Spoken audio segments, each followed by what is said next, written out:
Hi guys, welcome to this video on urbanization and immigration. Today we are going to analyze the growth of political machines, the causes and effects of urbanization, the causes and effects of immigration, and we're also going to explain the Chinese Exclusion Act of 1882. When we are finished, we will have the opportunity to explain the contributions of immigrants by participating in a group Ellis Island activity. Alright, so let's talk about the growth of cities first. The term urbanization means the movement of people from the countryside to towns and cities. This migration to cities dramatically increased during the Gilded Age because people were coming to cities in search of jobs. As you can see in the chart, you can see in 1860, the rural population was far greater than the people who lived in cities, and it started increasing exponentially. And by the time we reach 1930, you see that cities have surpassed the population as compared to rural centers. So immigration has increased rapidly, and so has urbanization as well, contributing to this growth of population. So what are the causes of this growth? Well, new farm machinery reduced the number of farm jobs, forcing people to leave their farms and search for jobs in other places.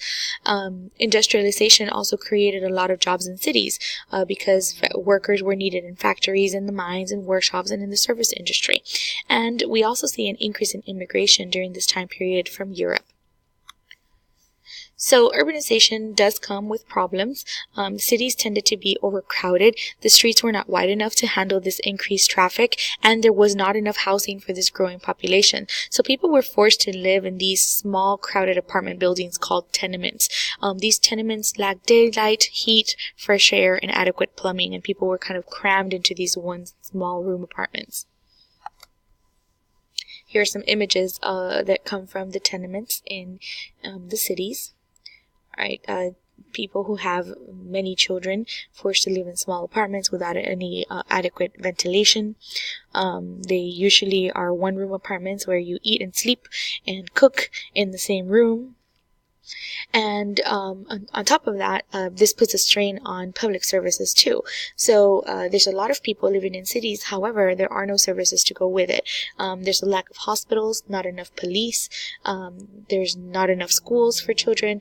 There aren't enough fire departments, and street cleaning was very infrequent, and there was not even any garbage collection. So you can imagine that it was quite unsanitary at the time. Transportation, which consisted mostly of horse-drawn coaches during the first years of the Gilded Age, eventually evolved into trolleys, and those were used to transport those city workers to their factories. The subway was eventually built in New York City to eliminate the pollution caused by horse-drawn coaches and trolleys. And urbanization also created a lot of social tensions because rich people lived right next door to the poor, and the poor pretty much had to see them flaunt their wealth, and the luxuries of the wealthy really distressed the poor in that respect. The city governments were impacted by urbanization as well. So we see the growth of political machines during the Gilded Age. Political machines are pretty much organizations that are run by corrupt political bosses, and they often have the support of local business leaders, and they tell workers and supporters what to do. The chart on the right shows us how the political machine works. So basically, residents vote for a candidate that is supported by a political machine. And then the machines are going to maintain power over the city governments once they are elected to office. The political machines, they're going to work to control the city politics, and they are run by these powerful bosses who have influence over other city officials. And the machines, in return, are going to hand out jobs and contracts and favors to city residents and to people who support them. These political machines work on a system of patronage. The bosses provide jobs and other services to immigrants and the poor in exchange for their votes. So they're kind of bribing people to vote for them, and they also make illegal profits because they line their pockets when they issue out city contracts or they collect bribes. So not only do they exchange favors for votes, they also steal from the government. One of the most infamous political bosses is Boss Tweed from Tammany Hall. He had a lot of support from the Irish immigrants in New York City, and he would influence the school system, the hospitals, and other city-run services. He controlled or bribed lawmakers, and he also overpaid himself handsomely on construction projects and land sales. The benefits of political machines for immigrants are pretty numerous. Political bosses often helped immigrants find housing and jobs, and they also helped immigrants become naturalized citizens. They did this as favors in exchange for their political support. They also did partake in improvement projects for their communities, things like paved streets or water pipes or construction that was needed in the area. Immigration during this time period contributed to the growth of cities. Before 1880, a lot of the immigrants came from Northern Europe, places like Great Britain, Ireland, and Germany. They were mostly Protestant, except for the Irish, who were Catholic, and most of them spoke English. During the Great Migration in 1880, we saw a wave of new immigrants come to the United States. They came from different parts of Europe. We see more immigrants coming from Southern and Eastern Europe, places like Poland, Italy, Austria-Hungary, Greece, and Russia. And they were not Protestant. They were often Catholic, Jewish, or Orthodox Christian, and they spoke no English. So as you can imagine, they weren't as welcomed as the previous wave of immigrants in the United States. So what caused people to leave their home countries in search for a better life in the United States? There are several things called push factors that encouraged them to leave. Things like oppression, political or religious persecution. They also experienced a lot of poverty, especially in Ireland, and war even pushed people out of their home countries in search of a better life somewhere else. And what was drawing them to the United States? We call those pull factors. Well, the United States was a land of freedom and economic opportunity. And so a lot of people migrated looking for a way to sustain themselves and their families. And they came to the United States because they might have cultural ties to people who were already living in the United States. So they were drawn by people that they already knew. Immigrants had to come through to America in what they called steerage. They came on ships, but the steerage was the open room that was below the waterline of the ship. They weren't allowed to commingle with the other wealthier passengers, and usually they had all of their belongings in one single bag on their back, and that's all they brought with them.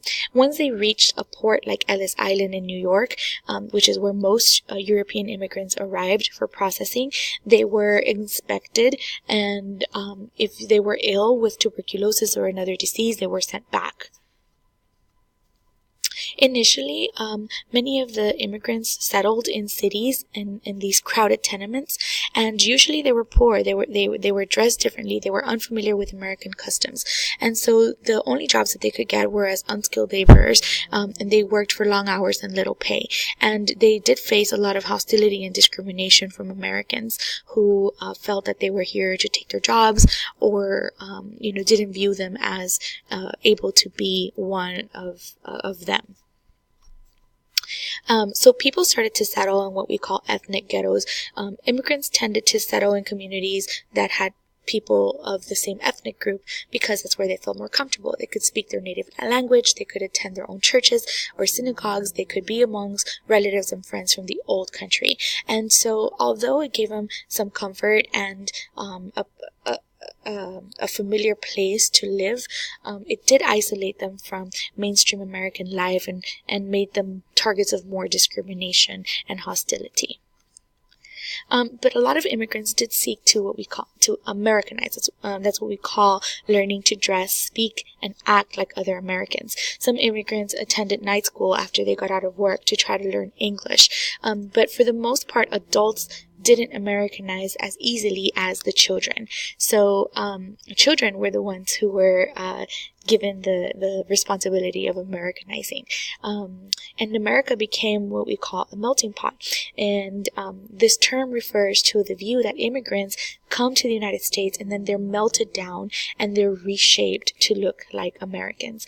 And that was the job of schools. Schools assisted in the Americanization process of the younger generations of immigrants or the children of immigrants. And so they were better able to assimilate than the adults. Okay, you have a journal entry for this lecture. I want you to read this passage from a letter that former President Theodore Roosevelt wrote to the president of the American Defense Society in January of 1919 and answer the following question. I want you to read it and ask yourself, what were Roosevelt's views on Americanization? And also answer, Roosevelt once told a newspaper that English should be the only language taught in public schools. What are your views on this today? Explain your answer. Consider what Roosevelt is saying about the time period of the Gilded Age, but also you can bring in your own perspectives about living in a community where we have a lot of immigrants and a lot of people whose first language is not English. How do you feel about their languages being used in school, or should English be the only one taught in a public school?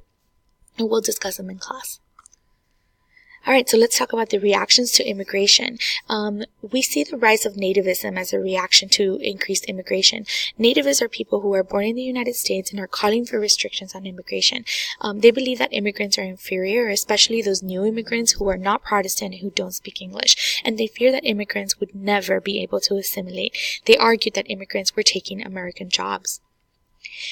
So Congress did enact some legislation to limit immigration in 1882, and this was the Chinese Exclusion Act. This was the first federal law to restrict immigration in the United States, and what it did was temporarily ban immigration from China because people on the West Coast feared that the Chinese were taking their jobs. So it placed new requirements on Chinese residents that were living in the United States and did not allow any immigration from China at all.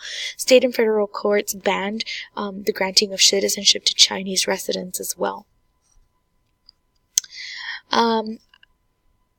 I want you to read over this excerpt from the Chinese Exclusion Act and be ready to discuss this in class. Why do you think some Americans supported this law, and what parallels can you draw about Americans' attitudes towards immigration today? And that brings us to the end of the lecture. If you guys have any questions, bring them to class, and thank you for watching.